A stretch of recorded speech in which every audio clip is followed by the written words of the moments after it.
পানিহাটির ছবি দেখাবো। পানিহাটিতে তৃণমূল কর্মীকে কান ধরে উঠবোস। তৃণমূল কর্মী দীপ সাহার কোমরে দড়ি। তৃণমূল কর্মীকে কান ধরে উঠবোস করানো হলো। পানিহাটির 18 নম্বর ওয়ার্ডের সেই ঘটনা, দেখুন সেই ছবি। আমার বাড়িতে বাচ্চা আছে, ছোট বাচ্চার গায়ে অ্যাসিড বল ছুঁড়েছে জানলা দিয়ে। অ্যাসিড বল ছুঁড়েছে, আমার বাড়িতে অ্যাসিড বল পড়েছে, দুটো দিন ধরে কিস্তি পড়েছে। হ্যাঁ মা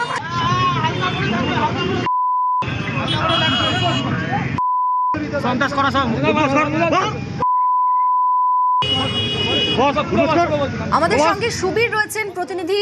সুবীর, বিপুল জনরোষ, কি অভিযোগ এই দীপ সাহার বিরুদ্ধে?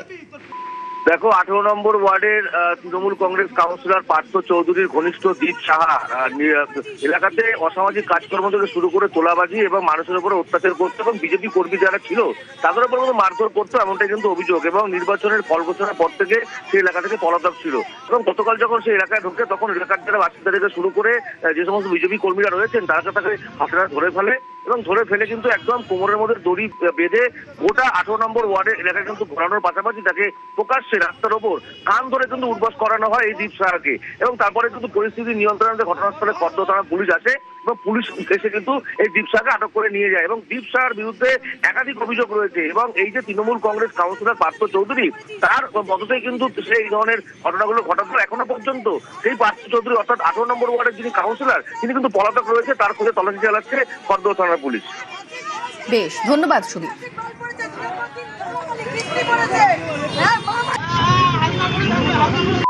আমাদের যে কাউন্সিলর আছে পার্থ চৌধুরীর একেবারে বলতে গেলে হচ্ছে খাস লোক বা রাইট হ্যান্ড ছিল।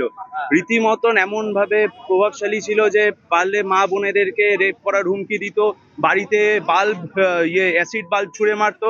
এবং আমার বাবা বিজেপির কর্মী ছিল, কেএনএসডি জেলার মিডিয়া ইনচার্জ ছিল। আমার বাবাকে শিলভদ্র দত্তের গাড়ি থেকে নামিয়ে চড় মারে এবং আমার বাড়িতে সাদা থান ফাতায় পাঠিয়ে বলে তোদেরকে বাড়ি ছাড়া করবো, তোদেরকে করতে দেবো না। ঠিক আছে, আমরা চাইছি যথাযোগ্য শাস্তি হোক, বেল যাতে না হয়। আমাদের মুখ্যমন্ত্রী যেটা বলেছেন গুন্ডা দমন আইনের আওতায় তাকে আনতে হবে, তাকে কোনো রেয়াত করা যাবে না।